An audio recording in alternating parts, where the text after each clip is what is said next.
Well, the last time Corbie was here on Chicken Dinner, all he told you to do was bet the Arizona Wildcats to win the whole thing at 16-1. I think that is appreciated nicely, but can one really have nice things that were 16 and now they're 4, 5, 6-1? Is that how it works? No. That's why, Sammy, we're here. Listen, I tell people all the time, we're here to bet the most. I actually, in Better Odds, you've actually never noticed this, I guarantee, but I have this thing called SPD, which is smiles per dollar. We're here not to win the bets. We're here to have the most CLV we can have possible on bets that inevitably we're going to be sad about. Like last year on Duke, when our entire audience had Duke at 7-1 plus 650, they get to the Final Four, double-digit lead, and then the melt is real. That's actually the second time that's happened to me, I think, in the last 4 years, where I've had a team either in the Final Four or the Elite Eight melt away. Texas in 22, Duke in 24. You never really forget things like that, I guess. But that's not why we're here. I guess let's look back before we look ahead. When you saw Arizona early in the season, what did you love about the team? Was it just the price or was it the roster? No, it's the price is obviously nice. I would say that it's this ability to not play the same basketball as everyone is playing right now. Throwback to the football era when everyone switched to the spread. Everyone was playing the spread, and that made somehow the run game like this godforsaken thing that people didn't know how to stop. And so that's what's happening in college basketball. Everyone runs the analytic rim and three. Everyone is shooting a ton of threes. We even see it in the NBA. And then Arizona, 350th in threes. They have 5 guys who will bully ball you all the way to the rim. And they say, like, hey, rim and three might be best when you're efficient shooting, but we're just going to drive to the basket as hard as we can. And so I really liked that. I enjoy this like split difference and like tempo styles, pace styles, anything that, it's easy to scheme, in March Madness. Like you have to beat 5 teams? Could be wrong on that, but 6. It's hard. Well, 6. Do you really count the first game? I don't. Just because I said 5, we're going to go with I don't either, Sammy. And so like you have to be able to be unique, be authentic, and Arizona was in the preseason. They still are. They're dealing with some injuries now, but they still look very, very good there. Yeah, they've got several pros. I think you can make the case that they have 3 or 4 first rounders on this team. Not this year, but overall, when it's all said and done, when this team is all gone out of Tucson, they've got so many pros. The question is, do you trust Tommy Lloyd? Now, for those that made the bet at 16-1, you don't really care right now. But I mean, I think that's probably the one thing that I think people would hold a candle to Arizona on. Same with my guys in Illinois. I mean, their offense is elite. One of the best offenses we've ever seen in terms of the advanced analytics and all that. Ken Pom has them at a 131, which is first in the country, but one of the best numbers they've ever had on offense.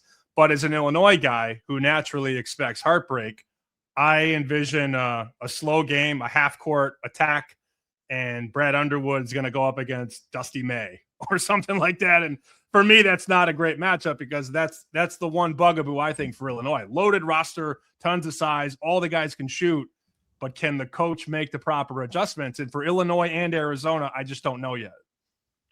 Yeah. Fun fact, I actually never even looked this up. I think this might be the highest offensive rating Ken Pom's ever gave a team. At Duke last year would be number 1 in my head, and they're 130. So obviously the season's not over. There's a lot to go.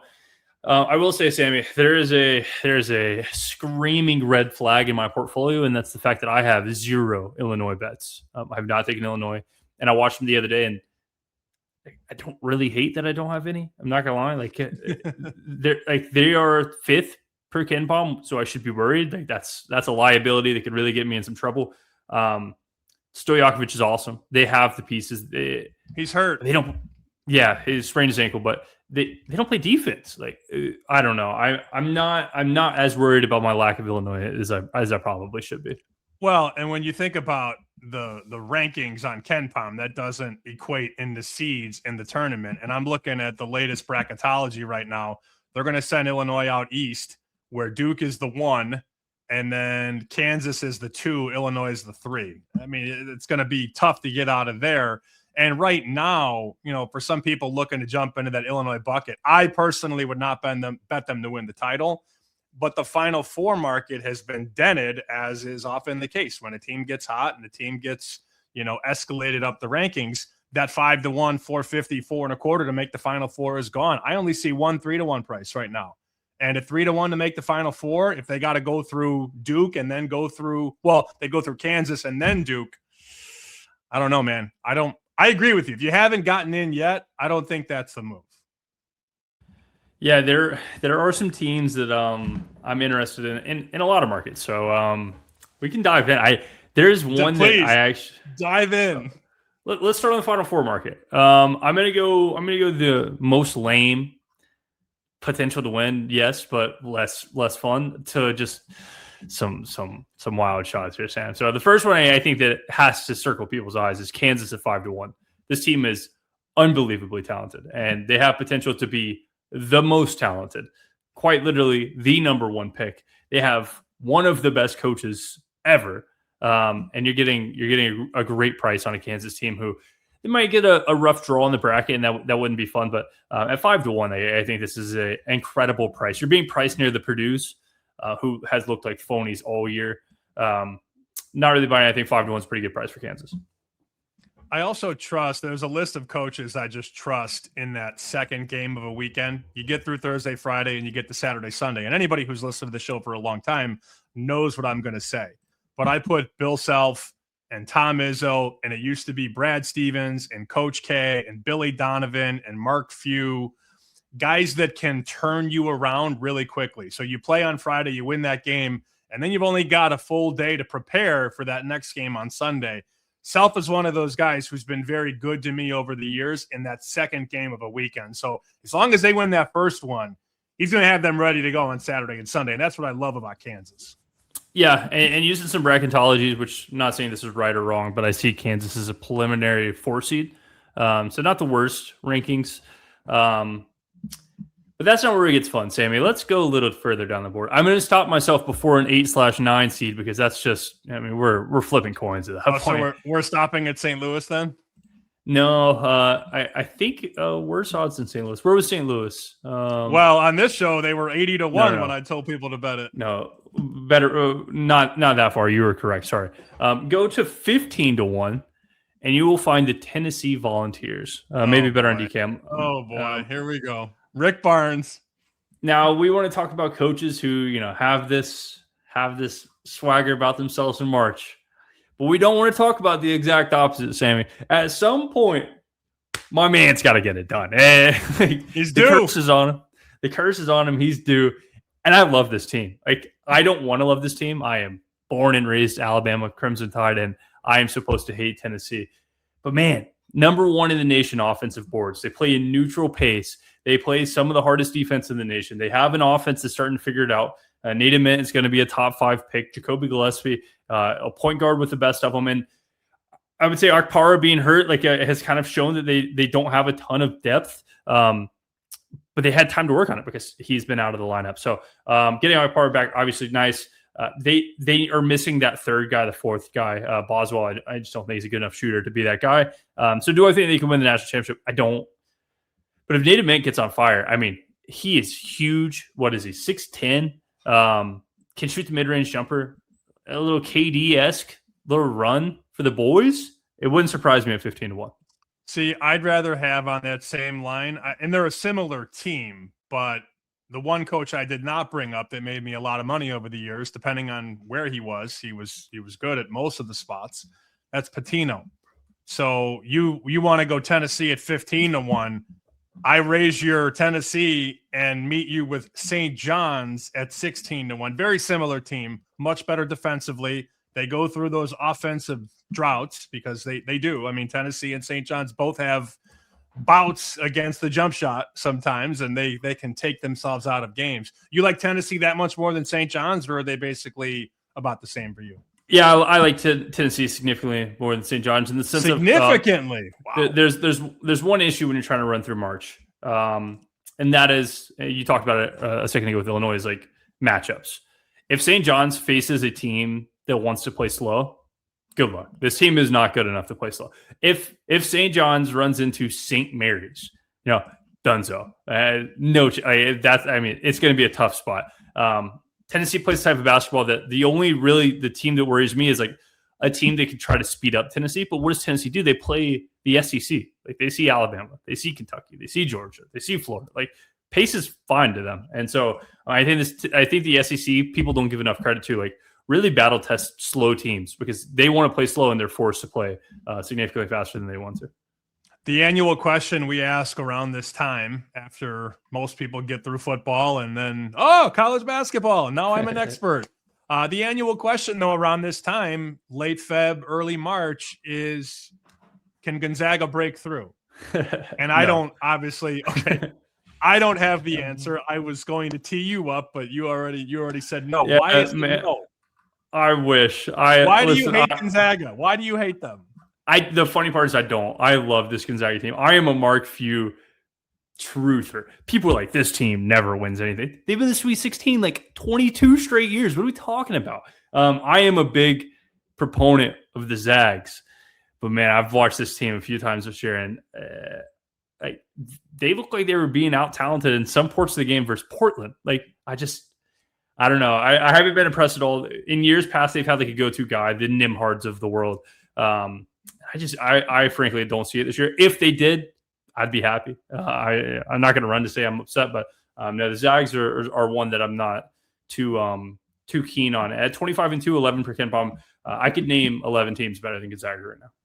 I could tell you the teams, and again, I'm not as on board with the day-to-day as you are because you're betting this stuff every day, and I'm so far behind. Joe and I were talking the other day, like we haven't even been betting the day-to-day college basketball, but we follow from afar and we know enough and we study the market. I can tell you right now, there's a couple teams I just don't trust. One of them is Iowa State, and that might be a little bit of a hot take, and I did watch them the other day.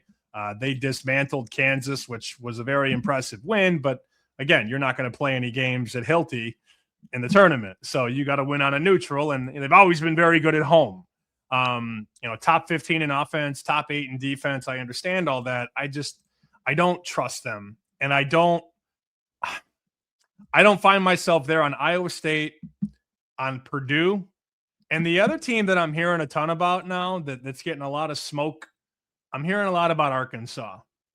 And why Arkansas? As somebody who had to bite the bullet with Coach Cal in that year at Kentucky when they lost to Oakland in the first game, I lost by Calipari aggression that day, that very day. It was my birthday of all days too. It was a great birthday. I lost all my bets and Kentucky got flamed. I'm out on Iowa State. I'm out on Arkansas, and I'm definitely for me it's never Purdue. I used to have a Post-it note on my desk that said never Purdue, and the guy next to me said, "Why do you have that?" I said, "Because it's never Purdue." And that was the year Purdue got the number 1 seed and lost in the first game to a 16. Now I didn't call that, but for me it's just never Purdue. I can never trust that program.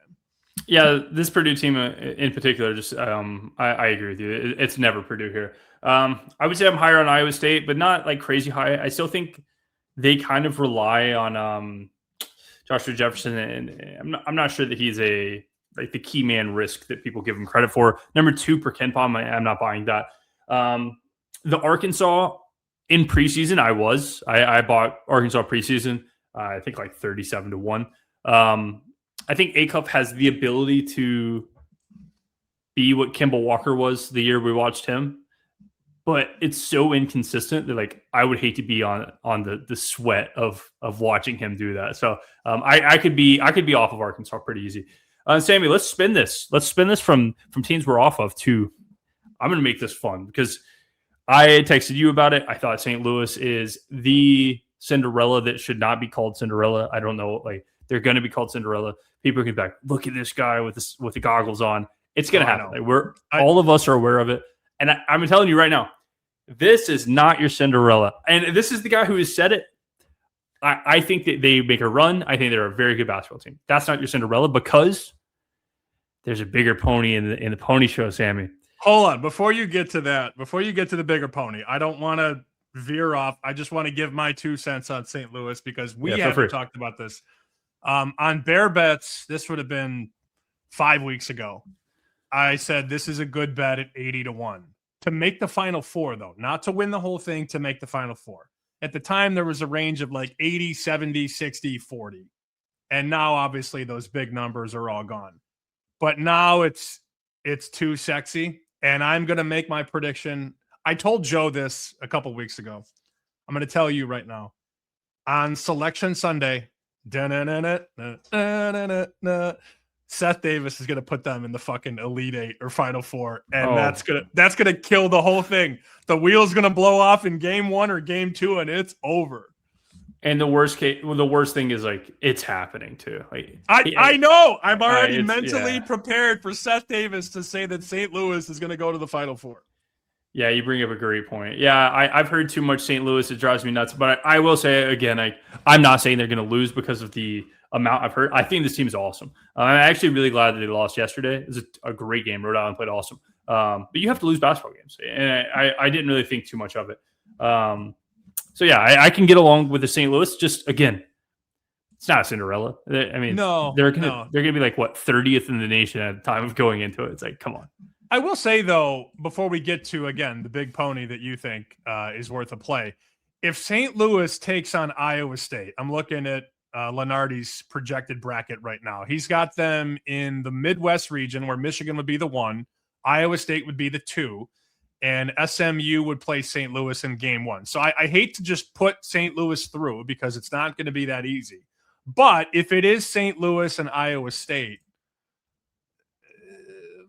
5.5, 6.5. How many points am I catching there?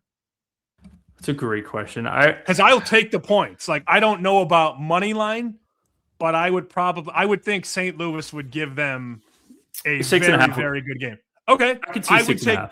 I would take 6.5 for sure. You know what it would remind me a lot of is I think that a better matchup is like if a St. Louis plays somebody slow, plays like even like an Illinois. Plays like it's semi-clash in styles, and that line would remind me identical of a great game that everyone chose the upset. The upset didn't happen, but it was close. Drake versus Miami, a very talented Miami team, a very slow Drake team, contrast in pace. I know you remember it. I think Illinois versus St. Louis would have a very similar sniff to it. You know, team wants to play slow, team wants to play fast, one incredible athletic team and one fundamental team. It wouldn't surprise me at all. That's a 4-point game with 2 minutes left. Me and Casali had Drake. That was one of our big bets that first round. Was that first round or second round? Yeah. First round. And they were in total control. They were in total control. And then they just gave it away. Okay. All right. You said there was a bigger pony than St. Louis. Where are we going? Sammy, get ready to clip this up because I'm going to be wrong here. But if you want to be Cinderella, you can't have already tried on the shoes. You can't be a top 50 team, Sammy. You have to scroll past the 100s. You have to scroll past the 150s, and you will find America's best, the Service Academy, the Navy midshipmen come in 21-6. Sammy, hear me out. What has Navy done this year? They have won. I can't even find them. I'm sure they don't have they're not going to win the championship. But hear me out. 13-1 in conference. 5 returning starters from last year. What did they do in their non-con? That's what you're thinking. Oh, they haven't played anybody. Oh, they just played this little team called North Carolina in their non-con. And I know what you're thinking. They lost by 12. Yeah, we don't have to keep those details in. We'll remove those details because it doesn't help my story here. Navy did play a pretty good basketball game. They held North Carolina 48% from 2, put them into some tough shots. Caleb Wilson had 23. Shout out to him. He played a good basketball game. Most of those were pretty tough shots. Yes, they didn't have Seth Trimble, but hey, we're gonna forget the semantics. We're gonna just say they played a very strong Q1 team. They gave their fight, and in the second half, they didn't have the stones to continue on. But this Navy team hustles. They play really slow. And then I'm going to reference who they would beat because they're going to be a 15 seed. If they were to win this game, they would play one of 2 teams. The Gonzaga team that just doesn't have any bodies to guard them. Like, where does Navy struggle? It's just size. Gonzaga doesn't have any size. Like, EK is 6'9". They want to play fast. Navy wants to play slow. I could see Gonzaga having an issue there. The second one, and this one's gonna hurt people's hearts. Houston shoots more threes than basically any team in the country. if you catch a Navy team who switches everything in the right spot and Houston's not hitting threes, do I think they could beat Houston? I don't. But they could give Houston a much better run for their money than I think people give credit for. Navy midshipman, you heard it here first. I'm going to be listening to Toby Keith the whole time. I heard nobody else say this, and I will hear nobody else say this until somebody listens to this show and then tells another show, because that does happen from time to time. I respect the hell out of that. I just, as you said, Navy against Houston, I'm picturing Houston being up 23-8 at the 10-minute timeout. Yeah, that's where I go. Sam, that's the bad part of hot takes. Yeah, it is very possible. That's the F side. That's the F side of your take. The A side is that it's 27-27 going into the 10-minute break. See, people want to hop on here and they would be like, St. Louis is my hot take. St. Louis is going to be a 5-point dog to everybody. It's not a hot take. Per Ken Palm right now, Navy would be A versus Houston. Let's look at Houston. Navy would be a 30-point dog versus Houston right now. We take all those points, right? I would take the points for sure. 28 versus Gonzaga. And I'm telling you, I mean, I don't think it would actually be 28. I think it would be probably 24. And it would remind me of Grambling State versus Purdue. Like they would keep it within range for the entire game. And are they going to win? They're 156 per Ken Palm. I'm here to take a shot. I mean, and it's not, my eyes aren't closed. The lights aren't out. I'm taking an educated dart right here, Sammy, with the boys in blue there. I don't even know if they were wondering. Navy's black and no, that's Army. Yeah. Navy. Yeah. I don't know. They have to be blue. Is blue. Come on. Yeah. Navy's Navy. Cool. Right. As you were talking, I was looking up the Final Four market on Navy, and there, believe it or not, is not one. And I see them at 5,000 to 1 to win the national championship. It's a great deal. Yeah. We'll see. We'll see about that. $100 makes you Jeff Bezos there, Sammy. Parlay it with the Dodgers to win the World Series, and you're just sitting in a good spot. Who is going deeper? Michigan State or Nebraska? Oh, man. I hate them both. Michigan State. I call me a hater. I'm not the biggest Nebraska guy. They've gotten lucky a few times. The issue with this is what have we seen in recent past? What are teams that transcended Ken Palm rankings, transcended all preseason rankings, and I was probably too low on for the whole season? There's only one team, Florida last year. And so I don't want to sit on my high horse of I don't like Nebraska, because I've done this once and I was wrong. So I'm going to relax on the Nebraska hot takes. I'll say in this situation, Michigan State, I am not betting for or against Nebraska because I'm worried that my preseason priors just weren't good enough. And then the other team that I had to ask you about before we get out of here, and I'd love you to leave us with anything on the top of your noggin, UConn. The pedigree is there. The coach is there.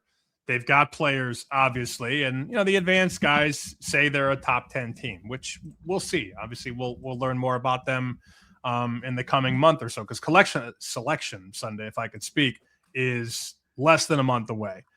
But is this UConn team a unit you think can make a Final Four run? Yeah, definitely. They're a very talented team. I'm not the biggest solo ball guy, if we're being honest. His numbers are fine. I don't love what I see. Alex Karaban has done it for forever, so at some point I have to give him the props that he deserves.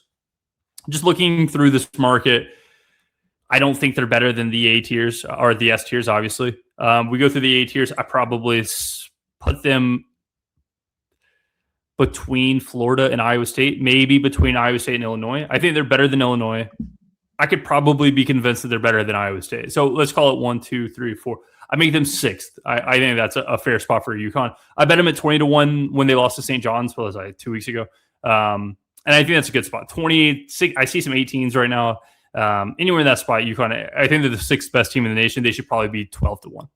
And then just to follow up on your tiers there, you'd still put Michigan Zona at the top, right? And then there's a drop.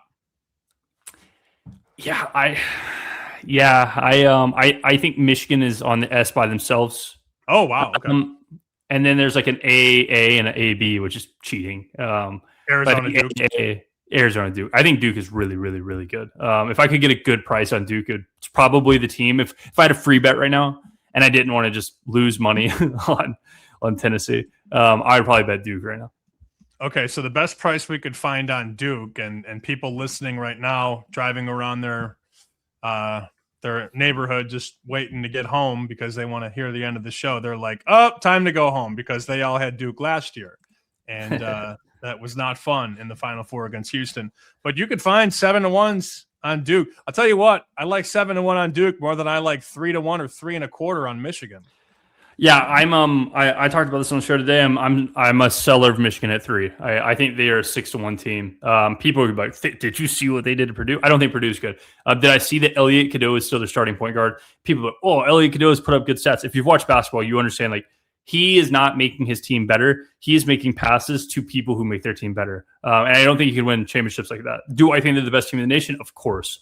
Do I think they're 3-1 to win go all the way through March Madness? I don't.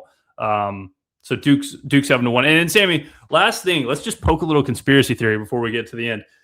When's the last time there was just a heartbreaking upset in March Madness the year before? That would be Purdue, right? What'd they do the next year? They won the whole thing, didn't they? Okay. Yeah. Oh, no, I'm sorry. I'm thinking of Virginia, not Purdue. No, they Purdue did. They did. Purdue did. I believe. I could be wrong. I thought they won. Did they? Okay. Yeah, I think so. Okay. The next time, who was the other time that something just transcendently bad happened? Virginia lost. Virginia. Yeah. What they do the next year? They win the championship. Yep. Last year, Duke's final in that game. Man, what a heartbreaking way to go out. What a flip on the script it would be for the Duke Blue Devils to come back 1 year later and win the national championship. That's all I got. That's all I'm going to say. Are you calling your shot? I'm calling my shot. Duke Blue Devils 7-1 win the national championship. Purdue. I want to say Purdue lost to UConn in that title. I actually do think that's correct. They made it all the way though, for sure. I'm trying to think out loud. And again, we're going through a bunch of numbers here, but they did. They lost. They got killed actually. 75-60. But they made the championship. It was close early, but I think UConn. I mean, that was that UConn team that just pulled away in the second half. That was a team that they were playing Illinois in a tight game, and then they won by 30. And you're like, oh, okay, this team is just different. That was the Klingon year, the year that Klingon came on and had a monster year. I think that if I was to choose, and we'll end it on this. I don't want to hold this college basketball segment. Corbie's last word. If I was to choose 3 futures right now, I have an empty portfolio. I'm taking Duke at 7-1. I'm not going to say best prices because I'm just looking at a screen. I'm taking, God, y'all are going to hate me. I'm taking UConn at 16-1. And then I'm going to poke the bear, Sammy. I'm going to do it. Down at the bottom, we go Tennessee 60-1. So Tennessee 61, UConn 16, and Duke 7. What do you think of this picture that ChatGPT came up with? Looks pretty good, doesn't it? Great picture, great restaurant, great times. Oh, man. Yeah. Are you going back in March or are you waiting until Bet Bash? I'm not sure because I'm getting married, so I got to save money. But I've heard. I've heard. I will say I was at that restaurant last year, Sammy, and I got someone came up to me and he wouldn't talk, but I saw him staring at me a million times. And his wife came up and was like, he won't talk, so I'll ask, "Are you?" And like insert name. It was some hockey player. I was like, no, and I thought it was going to be cool for a second, and then they just like said some random like minor league hockey player. I was like, no, that is not me. I don't even know who that guy is. Was that when you and Scott went for lunch? Yeah, Scott was there for it. Scott was like, dude, why is this guy staring at you so much? I thought we were about to get jumped or something. So no, glad that we did not. And yeah, we had a good and I made them bring out a birthday cake and say happy anniversary. They thought Scott and I were a couple. So that was always fun. Well, that's nice. For more, you can go to betterodds.co. And next time Corbie comes on the show, we're going to talk about something else that he's been building behind the scenes and putting together. No pun intended there, of course. But you can find more stuff there, betterodds.co. And you can find Corbie on Twitter at CorbieBO. I know we'll do something again. I'd like to maybe do something every week if we could. It doesn't always have to be 30 minutes. In a perfect world, we would do something on Friday that sort of looks ahead to the Saturday card. Agreed. And then we could post it like Friday lunchtime, Friday afternoon. They could listen to it all day Friday, and then Saturday morning, sort of like just to get them ready for the big college basketball card. Man, we're not going to do one this Friday, but holy shit, there are some monster games on Saturday. You got Duke and Michigan on a neutral, Arizona at Houston, Iowa State at BYU, and then UConn at Villanova. I mean, those are 4 really, really good games. Also, 2 things on this. Friday would be great. Everybody leave your comments below. I think Friday would be awesome because there's look headlines. The second thing, I didn't talk about this enough.